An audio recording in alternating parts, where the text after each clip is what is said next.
Salut tout le monde, alors il y a 2 semaines j'ai fait l'acquisition d'un téléphone Android qui est donc un Samsung Galaxy Ace S5839i, rien que ça. Et donc j'ai décidé d'utiliser mes talents de développeur pour me faire ma propre appli. D'abord parce que programmer j'aime ça et puis que c'est assez sympa pour personnaliser un téléphone. Donc le programme en question s'appelle Tercaf. Il est programmé en Java Android. J'avais déjà été formé à du développement sur téléphone, mais en Flex, parce que je suis en stage, etc. Mais malheureusement, je ne sais pas pourquoi, Flex ne fonctionnait pas sur le Samsung Galaxy Ace S5000 là. Voilà. Et donc du coup, j'ai dû me mettre à faire du Java Android. Voilà, donc je vais commencer par vous présenter le programme dans un aspect général, puis je vais présenter le côté crypto et enfin un peu plus parler du côté programmation Java Android. Voilà. Alors pour présenter l'aspect général, pour moi rien de mieux qu'une petite démonstration, alors je vais faire court et puis j'en reviendrai peut-être après s'il me reste des choses à dire. Alors pour l'instant le téléphone est verrouillé, il y a juste à déverrouiller, ça c'est pas vraiment quelque chose de très important. L'application Tercaf est ici en haut à droite, j'avais fait un logo donc classique, hein. 3 champs, champ clair, la clé et le texte chiffré. Dans le champ clair, il faut évidemment rentrer le texte en clair, puis dans la clé qui doit être d'ailleurs un seul mot entier, sans chiffres, sans rien, que des caractères alphabétiques. Voilà, et quand on clique sur Encrypt, voilà, le texte est crypté avec la clé.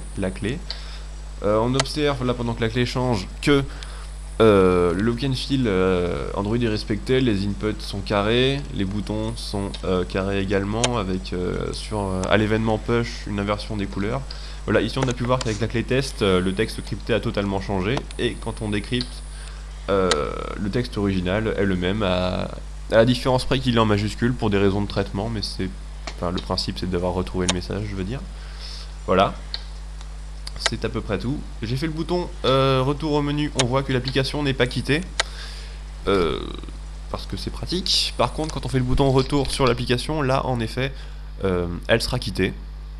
Pour des raisons pratiques aussi. C'est au choix de l'utilisateur en fait. Voilà pour cette partie. Ensuite, partie cryptographie maintenant. Le cryptage utilisé est donc tiré d'une table de cryptage qui s'appelle la table de Tercaf, du nom de l'application, qui a été faite par une personne qui s'appelle Florent Terca, d'où le nom de la table et de l'application.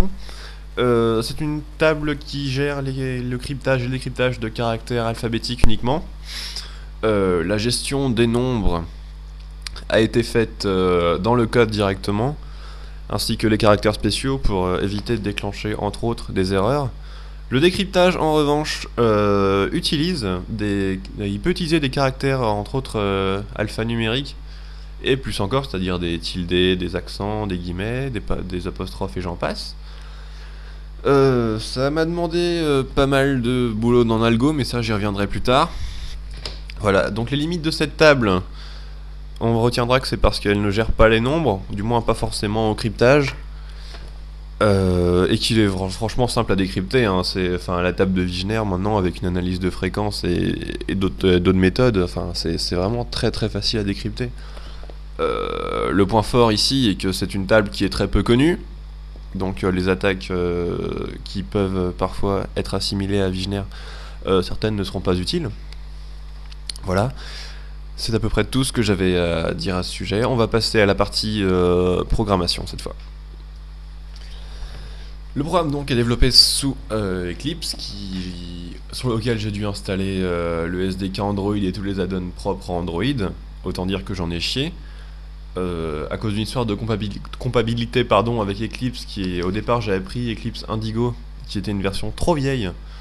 Celle qui est dans les dépôts Ubuntu pourtant, qui est une version trop vieille pour le SDK Android et les add-ons propres à Android. Il me fallut donc télécharger la nouvelle version d'Eclipse afin de pouvoir y installer les modules. Voilà. Au niveau des codes maintenant, les codes, je suis parti cette application, ce code, je l'avais déjà fait en Python au niveau algorithmie. Quoi qu'il y avait quand même une gestion d'erreurs qui n'était pas prise en compte et des petites choses comme ça. J'ai dû la retranscrire en Java. Ineyes à gauche le côté Python et à droite le côté Java. Je vous laisse dire que pour moi, coder en Java, c'est aussi agréable que d'être sous Windows. Je vous laisse imaginer la galère pour coder ça en Java. Voilà, sinon, voilà, c'est dans trois. Il y a une fenêtre principale, la fenêtre qui gère l'affichage de l'application Android simplement. À côté, trois applications, une qui initialise la table, donc dans un tableau à double entrée, une fonction qui sert au cryptage et qui donc suit l'algo de base dans un cryptage de Wigner, c'est-à-dire on prend le premier caractère du texte clair, le premier caractère de la clé, et on y trouve dans le tableau le caractère crypté, et puis on recommence pour tous les autres caractères du texte clair. Le décryptage maintenant a été plus compliqué parce qu'il s'agissait de faire la différence entre les caractères qui n'étaient donc pas alphanumériques et les caractères qui n'étaient pas alphanumériques et qui ceux-là étaient cryptés. Je vous laisse imaginer le bordel, il a fallu faire de la gestion de position, etc. J'ai dû aussi gérer les erreurs, notamment au niveau des clés. C'est-à-dire que la clé, comme on peut le voir là, vu sur la table, dans la table, pardon, au chapitre précédent, elle ne gère pas les nombres. Elle ne gère pas les nombres parce que la table est faite comme ça. Et de ce fait, j'ai dû créer une gestion d'erreurs. Et par exemple, si une erreur est provoquée dans le programme, on voit que le programme, au lieu de le planter, nous retourne une erreur est survenue. C'est quand même plus user-friendly, n'est-ce pas? Voilà. Voilà, le décryptage a été vraiment une chose compliquée. Je vous laisse les codes sources, et même, je pense, je vous laisserai le projet Eclipse dans un lien en dessous. Voilà, s'il y a des questions, ou si vous avez des idées d'applications Android à faire, mais pas que ce soit, je veux une application pour hacker le FBI, parce que je commence sous Android, bah n'hésitez pas à me contacter. Voilà, au revoir.